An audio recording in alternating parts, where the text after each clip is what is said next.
Uh, Hello learners, fellow comrades, welcome in today's session. This marks the fifth session since we started our discussions. Maybe someone is asking where does this discussion takes place? We normally have evening sessions together with the other comrades so that we can also help one another. We said we have this channel with one purpose or with one objective to make sure we assist one another in simplifying mathematics, accounting, and also anything to do with the statistics. So today, in the last four sessions, as I've said, we have been dealing with ungrouped data. And I've indicated, we have ungrouped data here on board. This is the data we have been dealing in the last four sessions. And from this data, we have been able to do some various calculations. If you missed, you can check in the last three videos that I posted. Now, so we want to learn how we can now move from ungrouped data to grouped data. Whereby we said grouped data is that data that has been organized into groups or classes. It has been organized into groups or classes. And ungrouped data, we say, is just data that has been collected and it is just there randomly. It has not been organized the way this one is here, the way we have indicated here on board. So we are now to learn how we can group this data from this ungrouped data to group data. Now, as the definition has stated, that group data is that data that has been arranged in various classes and or groups along with their corresponding frequencies. That's why you can see I've indicated here F. So F will stand for frequency. Frequency. Along with their frequency. Now, this class, as I said before, in the class of, let's say, with the way we are in this class, maybe we are 10 students, we can come up with different classes when we are grouping this data. A student like me will decide to come up with 70 to 72. Yes, 70 to 72. Another student can decide to come up with maybe from 70 to 75. 70 maybe to 75. It will depend with how the student will wish the class interval to be. Now, maybe somebody is asking, how does this 70-72 comes all about? You will come with your data, you will check on the data that you have been given in an exam and see the data. If the data maybe starts from 50, your class must start from 50. You'll check the students, maybe they scored marks from 50. So you'll have to check how many they have scored maybe from 50 to 80s. So you'll come and check, maybe your class now will start from 50. Mine started from 70 because I can check here, I see those who have scored, there are those who have scored 70, 71, 72, 73, 80s and all that. So automatically my class will start from 70 to 72. Now, I want to make this clear so that we can move together. That as you are moving forward, I want you to understand that 70 to 72, this is just the class range. Whereby I will come and be able to look how many students have scored from 70. I've scored 70, 71, 72. In that those students who have scored 70 to 72, they will lie. I will get their totals. If there are maybe 2, I will write here 2. I will count. We are going to count together. Yeah? So that is how we will be doing. Now, as you are moving forward, I want you to understand that this 70 in this statistic we normally refer to is the lowest class interval, the smallest class interval or lowest class interval. Yeah? This one here, we refer to as lowest class interval, and you can write this as L1. Lowest class interval, and 72, it will be the highest class interval.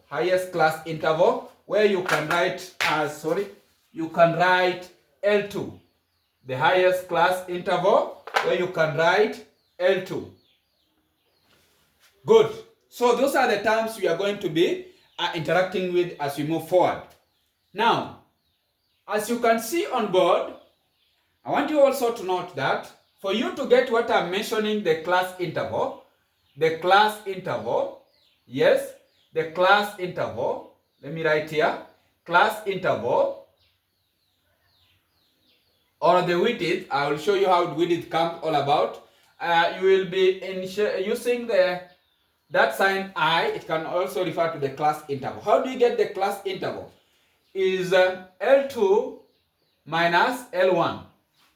Good. And for you to get the class interval, there is that value, the smallest value in statistics, which we normally call smallest value, which is 0.5.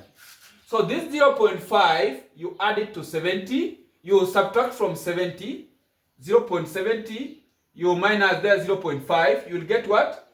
69.5. 69.5. Then the same smallest value, you add it to the L2. This is L1. To L2, you'll add there, that is 72, you add there 0.5, which is 72.5. 72.5. That is the highest class interval and the smallest class interval. So from the smallest class interval, you will subtract 0.5. The highest class interval, you will add 0.5. So to get the class interval, what I'm saying, the class interval, you will take the highest class, which is 72.5, you subtract 69.5, the L2 minus L1. So if you do that, you will have, using your scientific calculator, yes, just use your scientific calculator, 72.5 minus 69.5.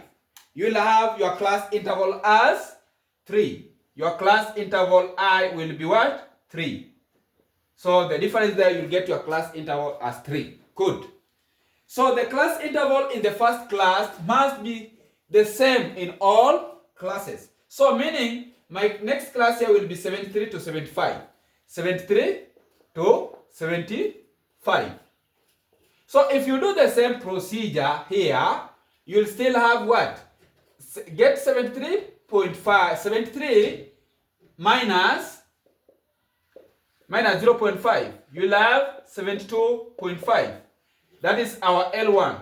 L2 in that class will be 75 plus 0.5, which will be 75.5. So subtract, forget I, you subtract 75.5 minus 72.5. You'll get your answer to be 75.5 minus 72.5. So the answer will still remain I to be 3. So all the classes must be the same. That is one method of identifying the class interval. Another way, with the one I called width, the class interval, you can also refer to it width. So width, how does that come? If you subtract from 73 to 70, you'll get what? 3. 75 to 7, from 72, you'll get what? 3. So as you move down, as you are going downwards, the class interval must be the same, which is 3. And I've shown you the two ways how to identify the class interval or the width. So from now that illustration, you can now tell me, from that illustration, you must be able to tell me which will be the value, the next value there, which will be the next class after 73 to 75. Now that our class interval is 3. Our class interval is 3. So we'll proceed. The next will be 76 to 78. So if I just do 76 minus 73, I'll get 3. 78 minus 75, I'll get 3. So that is simple. The next class will be 79 to 81. The next one will be 82 to 84. Then the next class will be 85 to 87. Then the next class will be 88 to 90. Good. So that is how you'll be identifying your class. So even if I do 0.5 minus 88, then 0.5 plus 90, I'll get the same class interval will be 3. Are we together up to there? Good. Now, I've said, even if you decide your class interval to be 5, the class interval, if it is 5, it must be all the same in all classes. Good. That is how we will be coming up with your class. So even if you decide your class interval to be 10, make sure it is all the way the same from the first class to the last class. Must be the class interval there must be the same. Are we there? So even if you can define the class interval, you can say is the difference between the highest class interval minus is the difference between the highest class interval and from the lowest class interval. Good. So that is how the class comes all about. I want us also to learn how we can come up with the frequency. Frequency, which is F. I've said frequency will mean F, which is here. Now, how does this F comes all about? You want to come and check how many students lie in the scores of 70 to 72. So we'll start. We can decide to go with a column or go in a horizontal way. So I want to check how many students have scored from 70 to 72. So I will come and be able to count. I'll check in the first column, is there a student who has scored 70 or 72 or 71? No. Here? No. In this column? No. In this column? Yes. I have the student here. We have the student there who has scored 71. So I'll proceed. Do you have another one who has scored 70, 71, 72? No. We do have here? Here just 73, but it's supposed to be 72. Go? No. So I just have one student who has scored is in the range of 70 to 72. So I will write here what? I'm going to write here 1. Good. So that is how we'll be getting the frequency. Let's go now to the next one. We look for those students who have scored 73 to 75. So those students who are in the range of 73 to 75. That student, we want to get the student who has scored 73, yeah, who has scored 74, and who has scored 75. They are in this range. So we want to check in this data how many students who have scored 73, 74, 75. So I will check. Start with the first column. How many students have scored 73, 74? In the first column, no. Second column, no. Third column, no. Fourth column, we have 70. We have those who have scored 75. So I will circle 75, 74. I need, so let me proceed. Is there another student? We have another one here. Good. Do you have another student?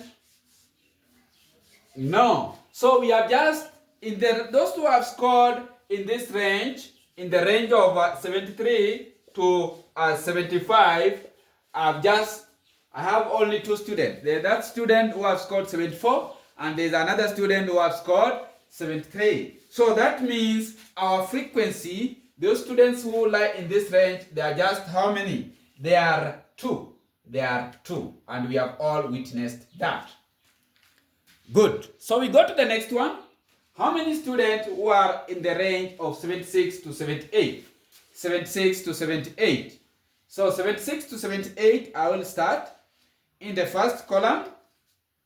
76 to 78, those means I want to get those who have scored 76, 77, 78. First column, I don't have 76, I have here 1. Yeah, that is 1. I'll go 70, no. I have here 2. I have 78 here, 3. I have another one here, that is 4. 4. We proceed. We have another one there, 77. We proceed. We have 78 there. And we have 77 there. So there are how many students there now? So let's count. Together we have 1, 2, 3, 4, 5, 6, 7. Good. So those students who have scored from 76 to 78, there are how many? 7. Just simple as that. Just simple as that. Good. So we go to the next one. How many students are in the range of 79 to 81? 79 to 81. So I will start. I'll come with my pen. The first column, how many students are in the range? So we want to check those students who have scored 79, 80, and 81. Yeah. So these are the students who are in the range of 79 to 81. So we get their frequency. How many? So we start. How many have scored 79 to 81? So I can see I have 81 here. 1, 2. So you go to the next. I have 81 here. I have 79. Good. Go to the next one. 80. I can see 80 is here. 80 is here. Go. I can see 81 here. 80 is here. We don't want 83. Just want 81. We go to the next. I don't want 82. I need 81. I go to the next one. I need 79 is here. Is there with me? Good. I go to the next one. I need 82, 81, don't 82. Good. I have 79 here. Good. So let's see. I can see also another 80 here. Good. Good. So let's count. How many? 1, 2, 3, 4, 5, 6, 7, 8, 9, 10, 11, 12. 12. So you just count those in blue. Those that have ticked blue, they are the ones who are in the range of 79 to 81. So I'll put here 12. Good. So we go to the next one. We have to look for those students who have scored 82. Those students who have scored 82, 83, 84.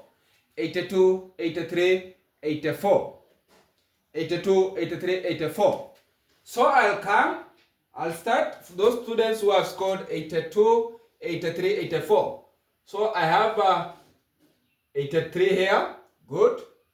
I have another 84 here. Good. So in that column we are done. You have another 83 here. So in that column we are finished. We go to the next column. We need those students who have scored 82, 83, 84. 82, 83, 84. 82, 83, 83 is here. 82, 83, 84. 82, 83, 84. 82, 83, 82, 83, 84. Good.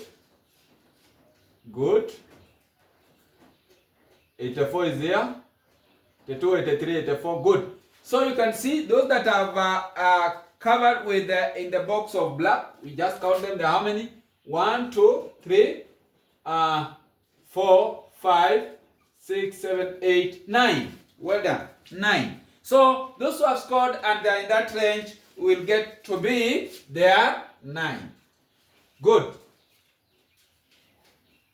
So we do the same to those who have scored 85 to 80, 85 to 87. If you do the counts, you are going to get there also there are 6. Then those who have scored 88 to 89 to 90, there are 3. So comrades, that's how you will be grouping your ungrouped data. You'll be grouping your ungrouped data. Just simple as that. You just come up with the class, the one you have decided. Then you do what? You make sure you have decided on a certain class interval. After the class interval you have decided on, then you learn to the class you want. And I've said the class interval will be the same in all the classes. Then the frequency is the total number of the students. So how do you do now to confirm that? You make sure we get now the summation of f. We get now the summation of f. So you will come here and say you want now to get the total summation of f. When you see this sign in the previous video, I said is the summation, the total. So you get the summation, the total 1 plus 2 plus 7. So you can use your calculator, it's easy. So you say 1 plus 2, that is 3, plus 7, plus 12, plus 9, plus 6, plus 3. For me, the total summation, if you do here, you get 40. So for you to confirm that you are right, you have to come and count the students manually. This is just in grouping, yeah. As we said, the advantages of this of grouping the data, it can help you maybe deal with the large data the way you have seen. How now very simple than doing manually.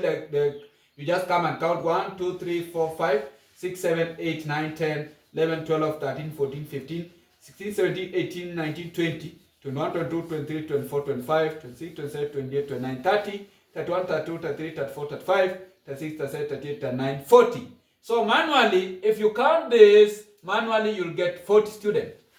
But when we have grouped, the advantage of this now, when you have grouped, you can just do very simple as this, and you get your totals here to be 40.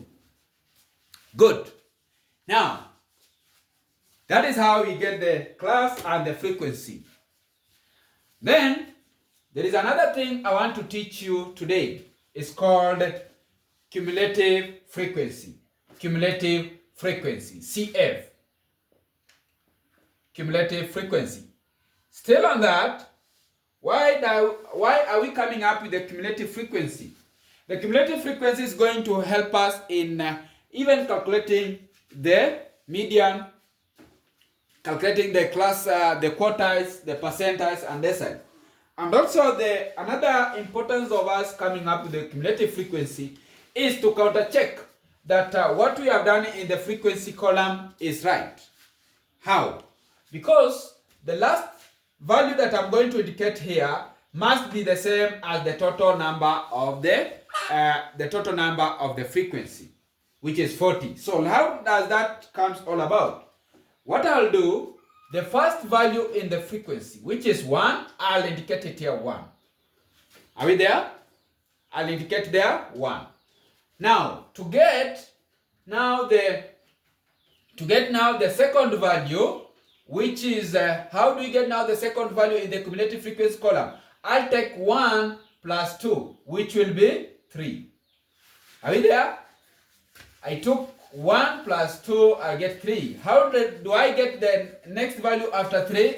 I'll take 3, you see, I'll take 3 plus 7, which will be 10. Are we together? Then 10 plus 12, which will be 22. Then 22 plus 9, which will be what? 31. Then 31 plus 6, which will be 37. Then 37 plus 3, which will be 40. Now you can see what I was saying. I said that if you see that this value here is not the same as this, just know that your cumulative frequency column, you have done it wrong. So you have to go and redo the calculation again. So that is how you'll be doing the cumulative frequency column. Do you know what? We are now coming up what we call the frequency distribution table. In short, what we are working now on here is called frequency distribution table. I think I can run on now this because we now understand. So we want to come up with the frequency distribution table. And this table is going to help us in doing various calculations. So we are grouping and group data to come up what we call frequency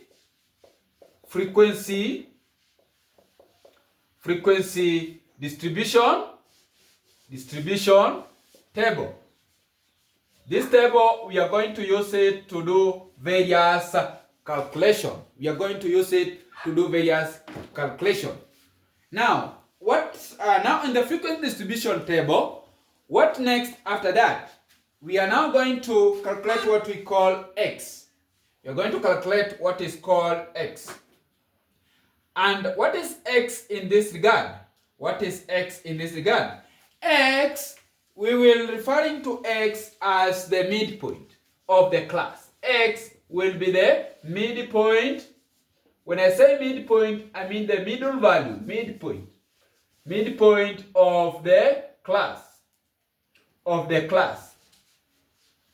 So if our class is maybe 70 to 72, for example, 70 to 72. So to get the midpoint, I'll be taking 70 plus 72 plus 72 divided by 2. 70 plus 72 divided by 2. And I'll get my midpoint. Now, we want now to fill this table. X, I've said, is the midpoint of the class. Now, what is the midpoint of this class? 70 to 72. You add 70 plus 72, you divide by 2, the answer will be 71. The answer will be 71. The answer will be 71. Because if I take 70, using your calculator, 70 plus 72 divided by 2, I'll get 70 plus 72, I'll have 142. 142 divided by 2, it is 71. Now, 73 plus 75 divided by 2, I'll have my midpoint to be 74. Then the next, 76 plus 78 divided by 2, the midpoint there will be 77. The next will be 80, because 79 plus 81 will be divided by 2, you'll get 8, the midpoint to be 80. 82 plus 84 divided by 2, I'll get 83. Then 85 plus 87, I'll get 86. Then 88 plus 90 divided by 2, I'll get here to be 89. So that is how we calculate the midpoint, or you can say x. You can say x. The last part I want us to, at least in this frequency distribution table, to calculate, I want us to calculate what is called fx. I want us to calculate what is called fx. Good. Now, fx in this case is very easy. Fx, we just, to get fx, you can write somewhere, fx is the product of frequency and midpoint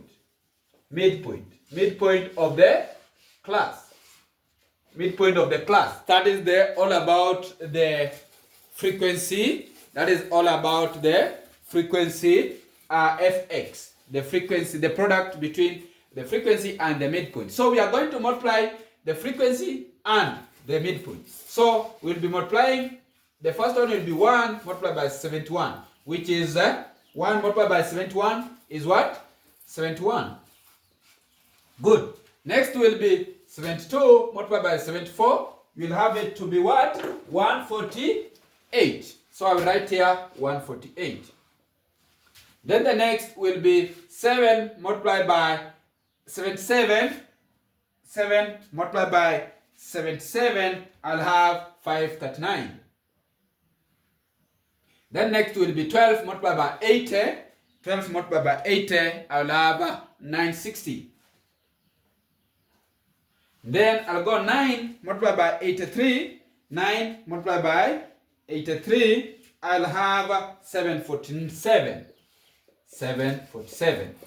Then 6 multiplied by 86, I'll have 516. 516. Then 3 multiplied by 89. 3 multiplied by 89, I'll have 267. Good. 267. So that is how we do all about the fx. The fx. Yes, that is all about the fx, the product between the frequency and the midpoint. The product between the frequency and the midpoint. Now, I want us now to, after you have done that, it is good for you to get the summation of fx. The summation of fx. When I say the summation of fx, I want us to get the totals in the column of fx. So when you add 71 plus 148 plus 539 plus 960 plus 747 plus 516 plus 267. On my scientific calculator, for me, I'm getting to be 3248. 3248. Good. 3248. Now, let's proceed. We can use now up to where we are. We can be able to calculate even the arithmetic mean, median, mode, and also even the arithmetic mean, median, mode, name them. But even the percentiles, even the deciles. But for today, let us calculate the arithmetic mean. Let us calculate arithmetic mean. Let us calculate arithmetic mean.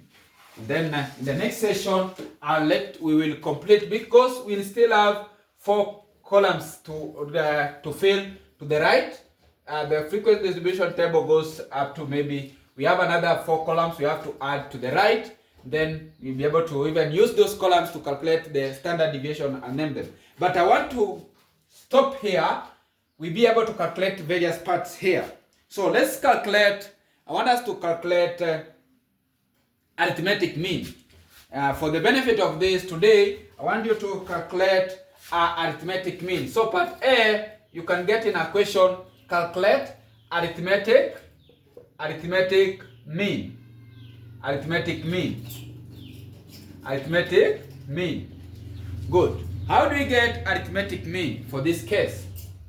Arithmetic mean, very easy. Arithmetic mean, I said, is the total summation of fx, which we have the total summation here.